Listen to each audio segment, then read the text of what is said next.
তুমি যদি অভিমান ভেঙে ফিরে আসতে, জানতে কি হতো আমার। তবে শোনো, তুমি আমার হতে আমি তোমার হইতাম, এক নতুন আলোর দিশা পেত এ জীবন। এরপর আমার এমন কেবল শান্তি লাভ করত, যে শান্তি কেবল পূর্ণতাতেই খোঁজে আশ্রয়, আর দীর্ঘ শ্বাসগুলো পেত ছুটির ছাড়পত্র। তুমি তো কখনোই আমার ছিলে না, তুমি আমার হলে কখনোই ছেড়ে যেতে পারতে না। মুহূর্তের বলে এমন শূন্যতা হতো না আমার বুকের ভিতরে যে পোড়া ক্ষত, সেটা কি তোমার চোখে পড়েনি একবারও? কি দোষ পেয়েছিলে চলে গেলে? সেই কারণটা আজও অজানা রয়ে গেল। একবার ফিরে আসার ডাকও তুমি দিলে না, শুধু ফেলে গেলে একরাশ না বলা কথা।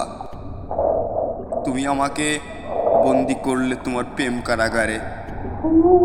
আজও আমি বন্দি তোমার প্রেম কারাগারে, আজও পেলাম না জামিন।